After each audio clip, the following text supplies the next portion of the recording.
Guys आप सभी का फिर से स्वागत है आपके ही अपने चैनल में। दोस्तों इस वीडियो में हम बात करने वाले हैं एबीरेट्रोन एसीटेट टैबलेट के बारे में।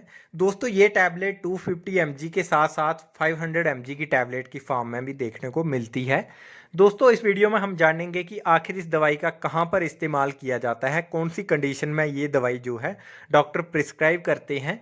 साथ ही साथ ये जानेंगे कि आखिर कितनी मात्रा में ये दवाई जो है वो पेशेंट को दी जाती है, इसकी डोज कितनी पेशेंट में दी जाती है, और उसके बाद ये भी जानेंगे कि आखिर इसके क्या मेजर साइड इफ़ेक्ट पेशेंट में देखने को मिलते हैं।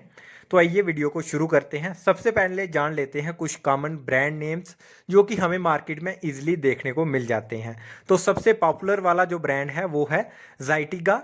ज़ाइटिगा हमें 250 mg के साथ साथ 500 mg की फॉर्म में भी देखने को मिलती है। उसके बाद है एक्सबीरा, ये भी 250 mg के साथ साथ 500 mg में देखने को मिलती है।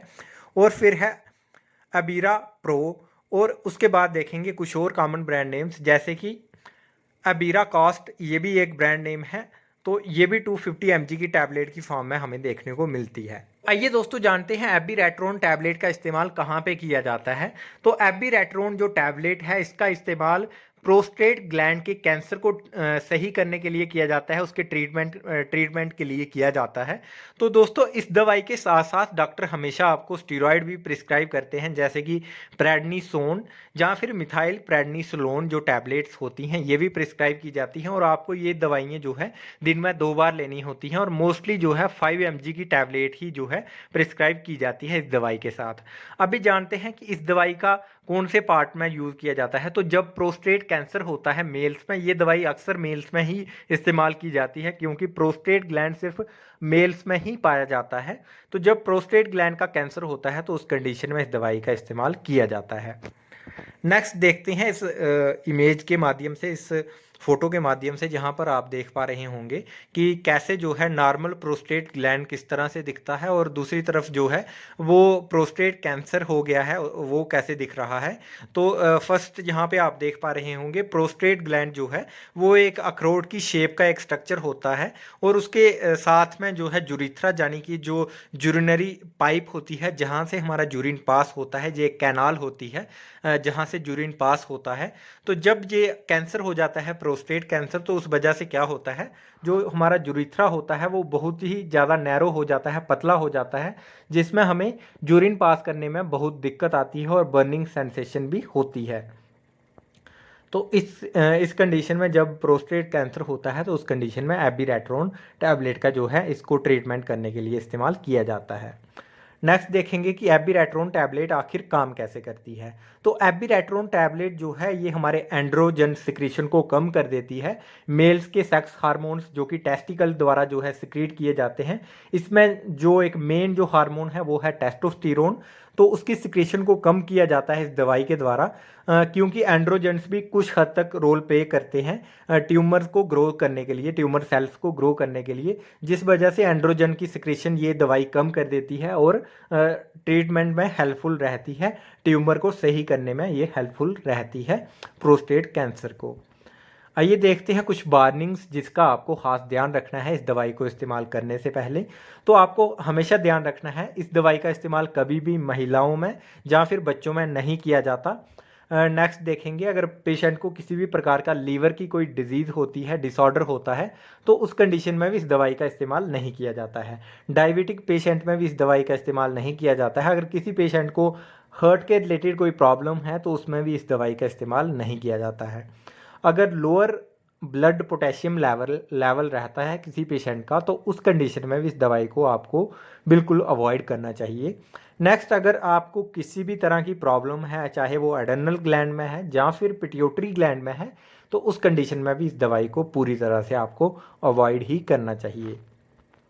नेक्स्ट देखते हैं 7th नंबर, और ये बहुत ही इंपॉर्टेंट है। अगर कोई लेडी प्रेग्नेंट है, अगर कोई फीमेल प्रेग्नेंट है, तो उस कंडीशन में प्रेगनेंसी के दौरान इस दवाई का इस्तेमाल कभी भी नहीं करना चाहिए। इस दवाई की वजह से बहुत ज़्यादा बर्थ डिफेक्ट बच्चे में देखने को मिल सकते हैं। नेक्स्ट देखेंगे, और ये बहुत ज़्यादा इंपॉर्टेंट पॉइंट है, अगर कोई भी मेल इस दवाई का सेवन कर रहा हो, कंटिन्यूली इस दवाई को ले रहा हो, तो उस दौरान उसको चाहिए कि अगर वो अपने फीमेल पार्टनर के साथ किसी भी प्रकार का सेक्सुअल रिलेशन बनाता है या संबंध बनाता है, तो उसको हमेशा बर्थ कंट्रोल जो मेथड्स हैं उसका इस्तेमाल करना चाहिए। अगर उस दौरान उसका फीमेल पार्टनर अगर प्रेग्नेंट हो जाता है तो होने वाले बेबीज़ में बहुत ज़्यादा बर्थ डिफेक्ट देखने को मिल सकते हैं। तो दोस्तों, आपको इसके बाद एक और बात का खास ध्यान रखना है।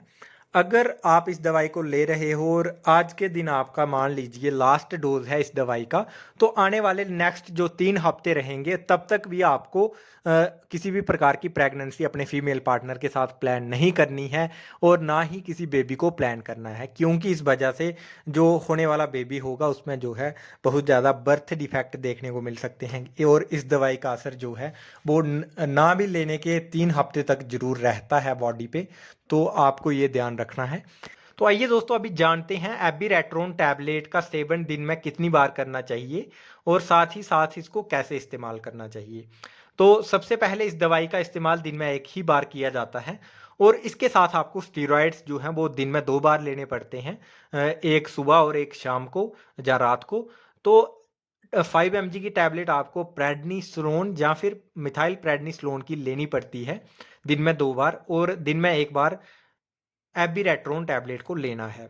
इस दवाई को हमेशा खाली पेट लेना है, यानी कि एम्प्टी स्टोमक पे ही इस दवाई को लेना है और दवाई लेने से पहले 2 घंटे तक कुछ भी नहीं खाना है और दवाई खा लेने के बाद में आने वाले 1 घंटे तक भी कोई खाना नहीं खाना है, किसी प्रकार की कोई भी ईटिंग नहीं करनी है। आइए देखते हैं इसकी डोज कितनी दी जाती है। तो प्रोजेस्टेरोन जो कैंसर रहता है उसकी 2 स्टेजेस रहती हैं, एक होती है मेटास्टैटिक CRPC और सेकंड होती है मेटास्टैटिक हाई रिस्क CSPC। तो दोनों कंडीशन में जो डोज होती है ड्रग की वो सेम ही रहती है। दोनों कंडीशन में आपको 1000 mg जो है वो एक बार दिन में लेनी होती है और 1000 mg को आप जहाँ तो 500 mg की 2 टैबलेट ले सकते हो या फिर 250 mg की 4 टैबलेट ले सकते हो एक ही साथ। और साथ ही साथ आपको प्रेडनिसोलोन की 5 mg की टैबलेट जो है वो दिन में 2 बार लेनी है। ये एक स्टीरॉयड होता है। अगर प्रेडनिसोलोन नहीं लेनी है तो आप मिथाइल प्रेडनिसोलोन भी ले सकते हो। तो ये आपको ध्यान रखना है। डोज इसकी इस प्रकार रहेगी।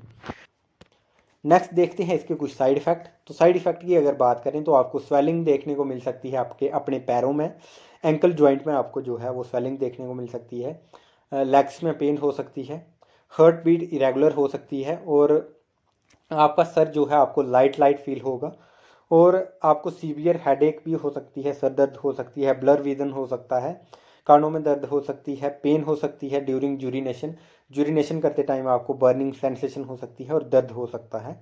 आपका लो रेड ब्लड सेल हो सकता है, यानी कि आपको अनीमिया भी फेस करना पड़ सकता है और अनीमिया की वजह से आपको कुछ ऐसी कंडीशंस देखने को मिलेंगी जैसे कि आपकी स्किन जो है वो डल हो जाएगी, पेल हो जाएगी, रेडनेस जो है वो गायब हो जाएगी, आपको टाइटनेस फील होगा, फील लाइट लाइट सा हेड फील होगा और साथ ही साथ आपको जो है आपके हाथ और पाँव जो है वो ठंडे भी पड़ सकते हैं।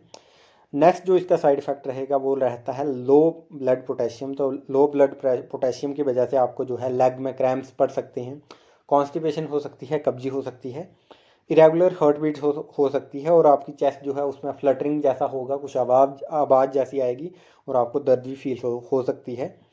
आपकी प्यास बढ़ जाएगी, आपको यूरिनेशन बार बार आएगा, मसल भी वीक हो जाएंगे और लिम्बिंग फीलिंग आएगी, कुछ अजीब सी फीलिंग आना स्टार्ट हो जाएगी। तो इस तरह के आपको जो है साइड इफ़ेक्ट देखने को मिल सकते हैं। 8th नंबर पे आपको लीवर की प्रॉब्लम भी हो सकती है, जैसे कि आपको पेट में दर्द होगा, नौशिया, चक्कर आएगा, वॉमिटिंग हो सकती है, आपको जो यूरिन आएगा वो डार्क कलर का आएगा, जॉइंटिस हो सकता है, जॉइंटिस की वजह से आपकी जो है स्किन जो है वो येलो हो सकती है, पीले कलर की आपकी स्किन हो जाएगी और आंखें भी थोड़ी थोड़ी पीली हो जाएंगी। 9th जो है वो आपकी ब्लड शुगर जो है लो हो सकता है, आपको सर दर्द हो सकती है, आपको भूख ज़्यादा लग सकती है, बार बार पसीना आएगा, इरिटेशन होगा, डिजीनेस, आपको चक्कर जैसे भी आ सकते हैं, आपको वीकनेस फील होगी और आपका हार्ट रेट जो है वो फास्ट हो जाएगा। इस तरह के आपको साइड इफ़ेक्ट देखने को मिल सकते हैं इस दवाई की वजह से। नेक्स्ट, अगर आपको ये वीडियो अच्छी लगी हो, आपका कोई भी सजेशन हो इस वीडियो के लिए, तो ज़रूर से कमेंट सेक्शन में बताइएगा ताकि हम अपने कंटेंट को ऐसे ही इम्प्रूव कर पाएँ और ऐसे ही नॉलेजेबल वीडियोज़ आप तक लेके आते रहें। अगर आपका कोई भी सजेशन हो, आप कोई टॉपिक पे वीडियो चाहते हो, वो भी कमेंट सेक्शन में कमेंट करके ज़रूर बताइएगा। ऐसी ही वीडियोस को देखने के लिए चैनल को सब्सक्राइब भी करिएगा और वीडियो को ज़रूर से शेयर भी करिएगा, ताकि और भी जो आपके फ्रेंड्स होंगे उनकी भी हेल्प हो पाए, अगर वो भी इस तरह की कंडीशन से गुजर रहे होंगे तो।